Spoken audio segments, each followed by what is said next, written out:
Hi guys, welcome back to my channel.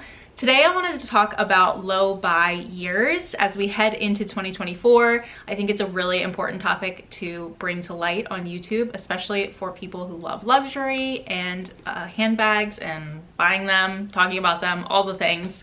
A girl actually tagged me in her video, which I'll leave down below, about what she defined as a low buy year for 2023 and how she failed that year.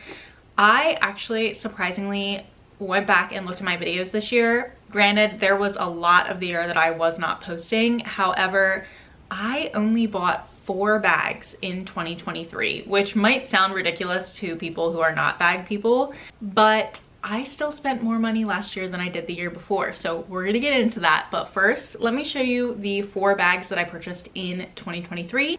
The first being this Pauline bag. I think that they have really elegant styles, very, very pretty, very unique. For people who know Pauline or are in the handbag community, when they see Pauline, they know exactly what the brand is. And to be completely honest with you, it's not a bag that I ever reach for. Definitely a bag I'd probably consider parting with. It's made a few appearances on my Instagram, but that's about the extent of its use. Along with that, I purchased this little bag from Pauline. Have the strap like tucked in. And again, this is a bag I've maybe used once or twice. Obviously, it's a micro bag, so that might be a little more of the reason why I tend to go for larger bags when I'm picking something out. But this is one that fits like your cards, your lip gloss, your car key, and that's about the extent of it. Also in 2023, I bought this mini Kelly dupe in a bright color. I wanted something fun and interesting.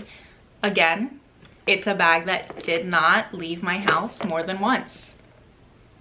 I think it's cute and I like it and I'm really glad that I have it, but if it disappeared from my closet tomorrow, I really wouldn't care. This is the most used of all 4, the cheapest, I think, of all 4, and one that I would definitely miss from my closet if it disappeared, and that is the Longchamp pouch with handle. It's actually not technically a bag. I added these like little holes in rivets so that I could wear it as a crossbody. It fits so much more than you would expect it to fit. It's super casual, super easy. A lot of people just use this like as an SLG in their bag and like keep lip glosses or whatever they want in here. But I like using it as an actual bag. I think what I learned from this year is that I'm content with where my handbag collection is currently. And I have some tips for like how I got to this place, and also wanted to talk about like not beating yourself up over things like this, because sometimes when you don't spend money in one area of life, you end up spending it in another. So for me personally, I spent a whole lot more money this year on traveling and concerts, specifically Ed Sheeran concerts, than I did on handbags. So my tips for going into 2024, if you want to have a low buy year, specifically in bags, number 1 thing I did was unfollow or mute accounts that made me feel pressured to buy. What I mean by that specifically are Louis Vuitton update accounts that constantly told me about incoming price increases, new collections that were coming out. That's information that I like and I want to hear, but it's information that I forced myself to seek out only when it came to mind rather than have it put in front of me when it wasn't. A lot of times I think social media, obviously influencing is such a huge part of it, that when you're constantly having it thrown in your face and you're seeing the new collections and you're seeing the new price increases, it's like this panic of like, oh, I need to buy it before it goes up $100, or I need to get this limited edition color, when you don't. You don't. The second thing I did was actually take Fashion File off of my home screen, my home page of my phone. So again, it wasn't something that was easily like thrown in my face. I didn't see it every day when I picked up my phone. If I wanted to go to Fashion File, I had to actually search the app and open it up. And that, even the Louis Vuitton app, kept me away from it.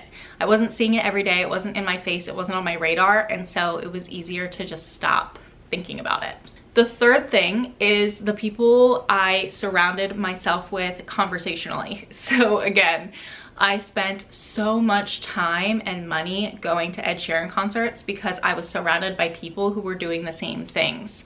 So my best friend, Cassidy, who loves luxury just like I do, when I met her, I swear to God, we were like soulmates. And we both have just been having this feeling this year of 2023 where we weren't as interested in it, and it just made it so much easier to not be in that world. All this to say, I still love luxury. I'm gonna talk about it, I'm gonna share it, I'm gonna enjoy it.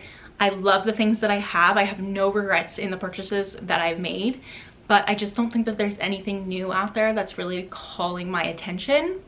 My channel's never been meant to be like educational. I've never been the person that drops videos about new collections, and that still won't be the case. If I see something fun or I buy something fun, I obviously will show you. 2024, my wish list does include some luxury goods, specifically Cartier. I do have the Love wedding band and then the normal Love band, both in the gold. And there are a couple pieces on my radar. We'll see what happens with that. I'm very interested to see what everybody else has purchased in 2023. So if you are a creator, please make a video of all the bags you purchased in 2023. I think that's so interesting. I'm curious what everyone else had been kind of like feeling for the year. Thank you guys so much for watching this video. I really hope that you enjoyed. If you did, please give it a thumbs up, subscribe so you don't miss out on the next one, and until next time.